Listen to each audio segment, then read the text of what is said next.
que tudo, a paz de Cristo é especial. A graça e a paz, eu sou o pastor Luiz Gustavo, pastor da Igreja Presbiteriana Central de Nova Friburgo. Estou aqui com você hoje para compartilhar a palavra de Deus, dando sequência à nossa exposição dos Salmos. Temos falado sobre a beleza oculta dos Salmos. E hoje eu quero compartilhar com você o Salmo 119, o maior salmo da Bíblia, o salmo mais longo, um salmo extremamente interessante, um salmo com uma temática absolutamente urgente para a nossa vida. E eu quero compartilhar isso com você hoje. Espero que seja um tempo de aprendizado, espero que seja um tempo de crescimento para a tua vida. Espero que haja uma grande contribuição para o seu entendimento bíblico a partir dessa exposição. Olha, o Salmo 119 é um salmo que, na verdade, é um grande acróstico, é um formato literário, um formato poético, muito conhecido, né, na literatura, um salmo cuja a sua temática ela consiste tão somente em fazer a exposição da palavra de Deus, o tema único que discorre do primeiro até o verso de número 176 é a palavra de Deus. O Salmo 119 é uma ode à excelência da lei divina. É uma ode, é uma poesia à beleza, à magnitude, à soberania, à supremacia da palavra de Deus na vida do homem, a palavra do Criador para a criatura. Então o tema do Salmo 119 é exatamente esse, né? Se você olhar com atenção a sua Bíblia, você vai perceber que esse acróstico, que esse poema, ele é dividido em 22 estrofes, né? Que são exatamente divididas por 8 versos, né? Esses 8 versos começam, todos eles na sua letra hebraica, com uma letra específica a uma palavra que seja similar à lei do Senhor. Então nós vamos ver ao longo do Salmo 119, 8 palavras similares, né? 8 palavras sinônimas à palavra de Deus, a lei do Senhor. São as palavras que nós vamos encontrar, né, na tradução que eu estou usando, da Revista e Atualizada. Talvez você encontre ela um pouquinho diferente, mas com a mesma similaridade dos sinônimos, né? Você vai ver a palavra lei, a palavra testemunho, a palavra preceitos, a palavra estatutos, mandamentos, juízos, né? A própria palavra, né? A palavra de Deus, e também a promessa, né? Então são essas variantes, essas 8 tonantes que vão ser a base dos 8 versos, das 22 estrofes que compõem esse Salmo 119, que é uma expressão literária linda, maravilhosa, né? Eu quero compartilhar com você o ponto que eu acho assim central nesse Salmo. Se você perceber e ler com muito capricho aqui, o Salmo 119, desde o verso 1, quando começa dizendo, né, bem-aventurados os irrepreensíveis no seu caminho, que andam na lei do Senhor, né? E você vai perceber que ao longo de todo o Salmo você vai ver o salmista falando sobre a excelência divina da palavra de Deus, né? O verso 9 e 10 é um verso que nós conhecemos muito bem, né? De que maneira poderá o jovem guardar o seu caminho, né? Observando a tua palavra, né? De todo o coração te busquei, e não deixeis fugir dos teus mandamentos. Guardo no coração as tuas palavras para não pecar contra ti, né? Então você vê a relação que o salmista estabelece na vida dele para com a palavra, e essa relação é uma relação íntima, né? E esse texto vai, né, se discorrendo e sempre uma ênfase na palavra de Deus, até nós chegarmos ao momento que eu considero ser assim, o ponto onde todos conhecem muito bem esse versículo do Salmo 119, que se encontra a partir do verso 105, e diz assim, eu gostaria que você acompanhasse comigo a leitura dessa palavra aqui. Lâmpada para os meus pés é a tua palavra, e luz para os meus caminhos. Jurei e confirmarei o juramento de guardar os teus retos juízos. Estou aflitíssimo. Vivifica-me, Senhor, segundo a tua palavra. Aceita, Senhor, a espontânea oferenda dos meus lábios e ensina-me os teus juízos. Estou de contínuo em perigo de vida. Todavia, não me esqueço da tua lei. Amém? Olha como é que o salmista estabelece a relação, mais uma vez, dele com a palavra. Lâmpada para os meus pés é a tua palavra e luz para os meus caminhos. De maneira que ele entende que sem essa palavra ele não pode andar. De maneira que ele compreende que sem essa palavra os seus caminhos se tornam obscuros, logo impossíveis de se caminhar. Eu penso que é muito urgente essa ode, eu penso que é muito urgente esse retorno à palavra, essa consideração, esse lugar de primazia da palavra de Deus na vida do homem. Por quê? Porque o meio evangélico, porque a igreja cristã, ela se afasta perigosamente da palavra de Deus. O que caracteriza hoje a igreja evangélica brasileira não é mais a pregação. Não é mais a palavra de Deus. A igreja evangélica brasileira hoje, ela está caracterizada por movimentos políticos.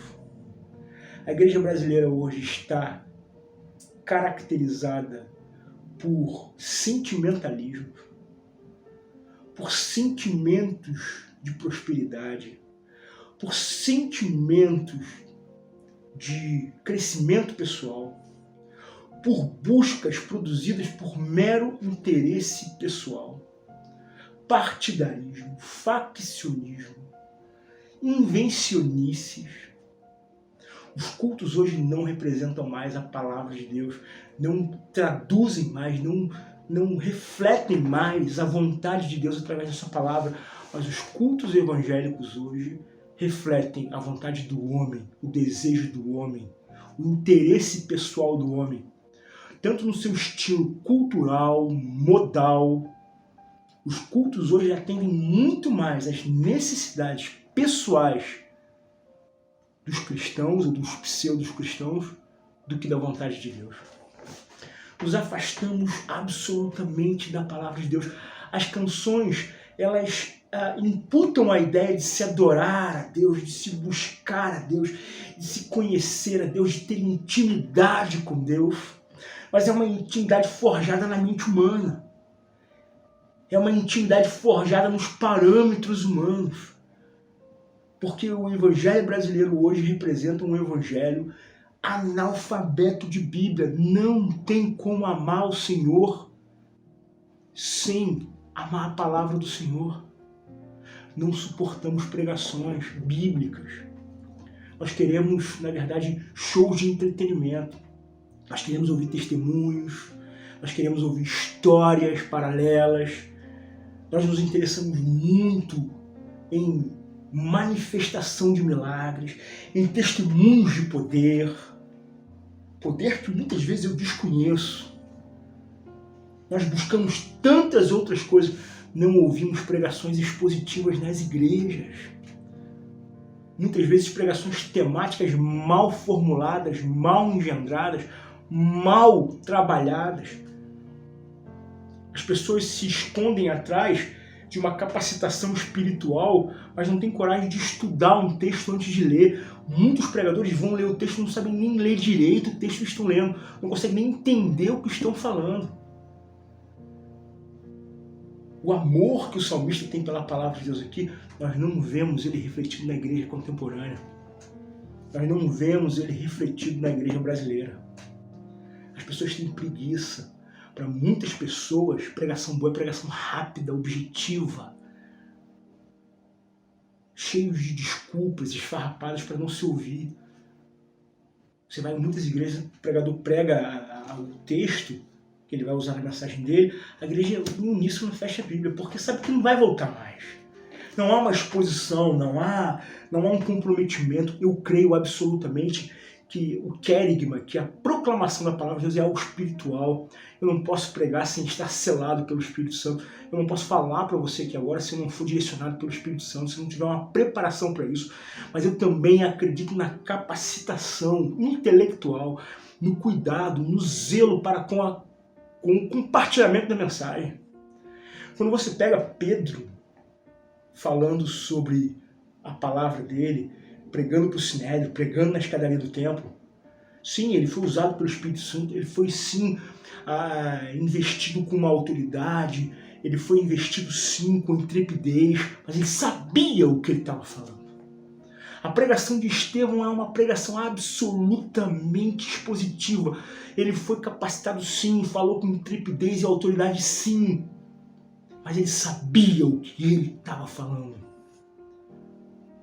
Um dos grandes pregadores, talvez o último dos puritanos, Martin Lloyd-Jones. Esse homem cunha o que eu entendo ser o ponto central da pregação. Para Lloyd-Jones, a mensagem deveria ser uma expressão de luz na mente e de fogo no coração. Lloyd-Jones dizia que a pregação era teologia em chamas. Eu acredito muito nisso. Eu acredito no homem que se prepara espiritualmente e intelectualmente, que entrega uma mensagem que afeta a mente e o coração. Na sua luz a mente, na sua mente a luz do Senhor, mas no seu coração ao fogo do Senhor, que faz com que ele proclame essa palavra de maneira verdadeira, abrasadora, arrebatadora, tomando o homem em todo o seu ser, não só na sua emoção, mas também na sua razão. Foi isso que Agostinho fez com a sua retórica cristã. Ele não apenas falava ao coração, mas ele falava à mente. Ele fazia reduzir todas as ideologias. Ele questionava, ele pregava. Pedro fala isso na sua primeira epístola. Estamos prontos para responder, para dar resposta a todos que pedem a razão da esperança que há em nós. Mas nós não fazemos isso. O evangelho hoje é grito, é autoridade, são declarações, é um evangelho reduzido a atos proféticos, que de proféticos não tem nada. É um tempo de nós voltarmos às Sagradas Escrituras. Lâmpada para os meus pés é a tua palavra e luz para o meu caminho. A igreja precisa voltar para a palavra. Jurei e confirmei o juramento de guardar os teus retos juízos. E o evangelho não é algo que acontece tão somente dentro das raias de controle, nem das raias de tranquilidade, nem nas raias de conforto. O verso 107 diz assim: estou aflitíssimo. Vivifica-me, Senhor, segundo a tua palavra. Não foi uma oração forte, não foi uma corrente, não foi uma mandinga gospel que fez, não foi um culto de libertação. O que trouxe o salmista de volta ao seu norte, o que trouxe o salmista de volta à sua vivificação, ao seu vigor, foi a palavra de Deus. Eu posso dizer isso com muita precisão, porque nos tempos que eu tive Covid, no tempo que eu fiquei dentro da minha casa, com minha esposa com Covid, com os meus filhos com Covid, você se sente absolutamente vulnerável. Se tem uma coisa que o homem precisa aprender a se sentir, é vulnerável. Não há problema nenhum em ser vulnerável, porque nós somos. O que acalmava o meu coração, o que trazia minha esperança ao seu porto, era a palavra de Deus. Eu lia a palavra de Deus todos os dias, mais do que eu costumava ler. Eu encontrava nela, na verdade, a única calma, a única fonte de gozo e de paz para minha alma. E mesmo em meio à guerra eu tive paz. E mesmo em meio às incertezas eu tive a plena convicção de que o Senhor é comigo em todo o tempo. É a palavra de Deus. Lâmpada para os meus pés e luz para o meu caminho.